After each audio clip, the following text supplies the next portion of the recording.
मीरा ने फोन की घंटी सुनकर करवट बदल ली, कंबल ऊपर तक खींचकर कान बंद कर लिए। सोचा कोई और उठकर फोन उठा लेगा, पर सभी सोते रहे और फोन की घंटी बजकर बंद हो गई। चलो अच्छा हुआ मुसीबत टली।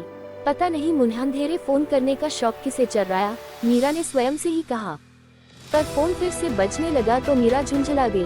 लगता है घर में मेरे अलावा ये घंटी किसी को सुनाई ही नहीं देती। उसने उठने का उपक्रम किया, पर उसके पहले ही अपने पिता गिरीश बाबू की पच्चाप सुनकर वह दोबारा सो गई। पिता ने फोन उठा लिया। क्या क्या कह रहे हो रोहन? मुझे तो अपने कानों पर विश्वास ही नहीं होता। पूरे देश में प्रथम स्थान। नहीं भी, तुमने कुछ गलत देखा होगा। क्या नेट पर समाचार है? अब तो आपको मिठाई खिलानी ही पड़ेगी। हाँ है मिठाई, हाँ क्यों नहीं, घर आओ तो मिठाई। क्या शानदार दावत मिलेगी तुम्हें। गिरीश बाबू फोन रखते ही उछल पड़े। थोड़ी देर पहले की मीठी नींद से उठने की खुमारी और बौखलाहट एक क्षण में उलझन हो गई। सुचित्रा, मीरा, अनिमेष, कहाँ हो तुम तीनों? देखो कितनी खुशी की बात है। वे पूरी शक्ति लगा कर चीखे। क्या है? क्यों सारा घर सिर पर उठा रखा है? सुचित्रा पति की चीख पुकार सुनकर उठ आई। बात ही ऐसी है, सुनोगी तो उछल पड़ोगी। अब कह भी डालो, भला कब तक पहेलियां बुझाते रहोगे? तो सुनो, हमारी बेटी मीरा भारतीय प्रशासनिक सेवा में प्रथम आई है। क्या? मुझे तो विश्वास नहीं होता। किसी ने अवश्य तुम्हें मूर्ख बनाने का प्रयत्न किया है। किसका फोन था? अवश्य ही किसी ने मजाक किया होगा। रोहन का फोन था और मैं उसकी बात पर आंख मूंद कर विश्वास कर सकता हूँ। माता पिता की बातचीत सुनकर मीरा और अनिमेष भी उठकर आ गए। माँ ठीक कहती है पापा, क्या पता किसी ने शरारत की हो। परीक्षा में सफल होना तो संभव है, पर सर्वप्रथम आना मैं जब तक अपनी आंखों से न देख लूं, विश्वास नहीं कर सकती। मीरा ने अपना मत प्रकट किया। पर जब तक मीरा कुछ और कहती, अनिमेष कंप्यूटर पर ताज़ा समाचार देखने लगा, जहां मीरा के भारतीय प्रशासनिक सेवा में प्रथम आने का समाचार प्रमुखता से दिखाया जा रहा था। कुछ ही देर में समाचार पत्र भी आ गया और फोन पर बधाई देने वालों का तांता सा लग गया। गिरीश बाबू तो फोन पर बधाई स्वीकार करने और सबको विस्तार से मीरा के आईएएस में प्रथम आने के बारे में बताते हुए इतने व्यस्त हो गए कि उन्हें नाश्ता तक करने का समय नहीं मिला। दिन भर घर आने जाने वालों से भरा रहा। मीरा जहां स्थानीय समाचार पत्रों के प्रतिनिधियों व टीवी चैनलों को साक्षात्कार देने में व्यस्त थी, वहीं अनिमेष और सुचित्रा मेहमानों की खातिरदारी में। गिरीश बाबू के तो पांव खुशी के कारण जमीन पर नहीं पड़ रहे थे। मीरा ने एक ही झटके में पूरे परिवार को साधारण से असाधारण बना दिया था। रात गहराने लगी तो अनेक परिचित विदा लेने लगे, पर दूर से आए संबंधियों के ठहरने खाने पीने का प्रबंध तो करना ही था। सुचित्रा की तो हाथ पैर फूल गए थे। 3 बुलाए 13 आए तो सुना था उन्होंने, पर यहाँ तो बिना बुलाए ही सब ने धावा बोल दिया था। वे अनिमेष को बार बार बाजार भेजकर आवश्यकता की वस्तुएं मंगा रही थी और स्वयं दिन भर रसोई में जुटी रही। अतिथियों को खिला पिला व सुला कर जब पूरा परिवार साथ बैठा तो सभी को अपनी कहने और दूसरों की सुनने का अवसर मिला। मुझसे नहीं होता इतने लोगों के खाने पीने का प्रबंध, कल ही एक रसोई का प्रबंध करो। सबसे पहले सुचित्रा ने अपना दुखड़ा कह सुनाया। क्यों नहीं, कल ही से रख लेते हैं, कुछ दिनों तक आने जाने वालों का सिलसिला चलेगा ही। गिरीश बाबू ने कहा। माँ, घर में जो भी सामान मंगवाना हो उसकी सूची बना लो, कल एक साथ लाकर रख दूंगा। आज पूरे दिन आपने मुझे एक टांग पर खड़ा रखा है, अनिमेष बोला। तुम लोगों को एक दिन थोड़ा सा काम करना पड़ जाए तो रोना पीटना शुरू कर देते हो, पर जो सबसे महत्वपूर्ण बातें हैं उनकी ओर तुम्हारा ध्यान ही नहीं जाता। गिरीश बाबू गंभीर स्वर में बोले। ऐसी कौन सी महत्वपूर्ण बात है जिसकी ओर हमारा ध्यान नहीं गया? सुचित्रा ने मुंह बिचकाया। रोहन, आज सुबह सबसे पहले रोहन ने ही मुझे मीरा की इस अभूतपूर्व सफलता की सूचना दी थी, पर मैं पूरे दिन प्रतीक्षा करता रहा और वह नहीं आया।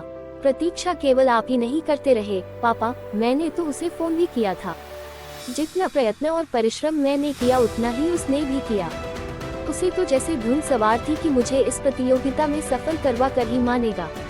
मेरी सफलता का श्रेय काफी हद तक रोहन को ही जाता है। सब कहने की बात है, ऐसा ही है तो स्वयं क्यों नहीं दे दी आईएएस की प्रवेश परीक्षा? क्योंकि वह चाहता ही नहीं माँ। उसे पढ़ने पढ़ाने में इतनी रुचि है कि वह व्याख्याता की नौकरी छोड़ना तो दूर, अर्थशास्त्र में पीएचडी करने की योजना बना रहा है। तो अब मेरी बात ध्यान से सुनो। अब तक तो तुम दोनों की मित्रता ठीक थी, पर अब तुम दोनों का मिलना जुलना मुझे पसंद नहीं है। बड़ी अफसर बन जाओगी तुम, अपनी बराबरी का वर ढूंढो तो मुझे खुशी होगी। भूल गई, राजेश और उसके परिवार ने हमारे साथ कैसा व्यवहार किया था। सुचित्रा बोली, तो आप चाहती हैं कि मैं भी रोहन के साथ वही करूं जो राजेश ने मेरे साथ किया था? हाँ, तुम लोगों ने अपनी व्यस्तता में देखा नहीं, रोहन आया था, मैंने ही उसे समझा दिया कि अब मीरा उससे कहीं आगे निकल गई है तो किसी से बिना मिले मुंह छिपा कर चला गया। सुचित्रा बोली, क्या आपने मुझे बताया तक नहीं?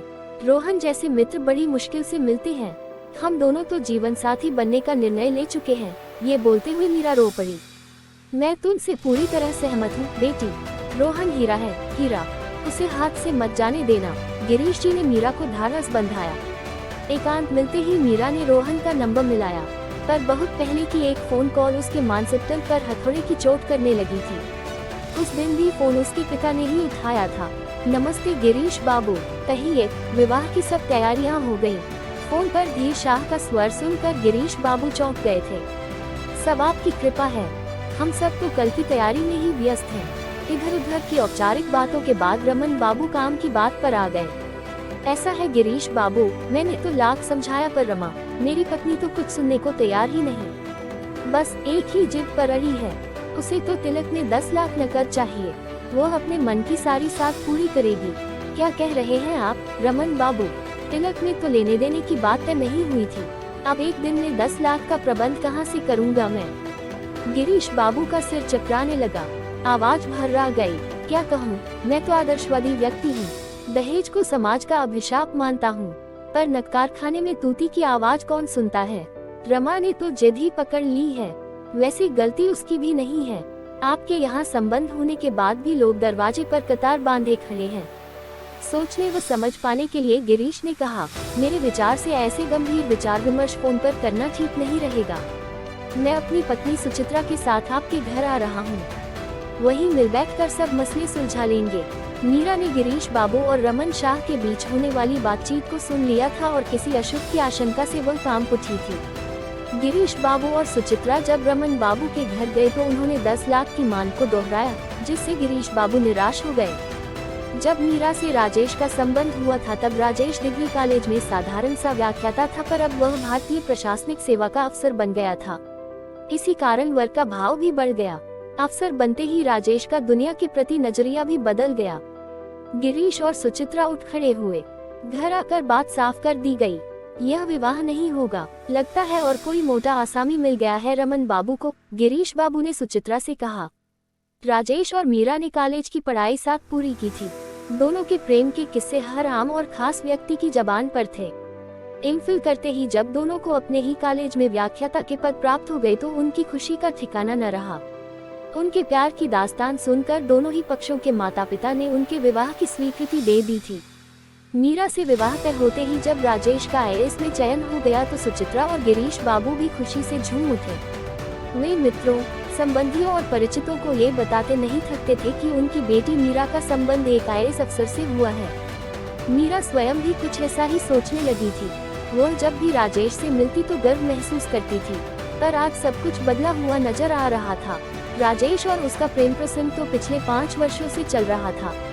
राजेश तो दहेज के सख्त खिलाफ था, फिर आज अचानक इतनी बड़ी मांग, वो छटपटा कर रह गई। उसने तुरंत राजेश को फोन मिलाया।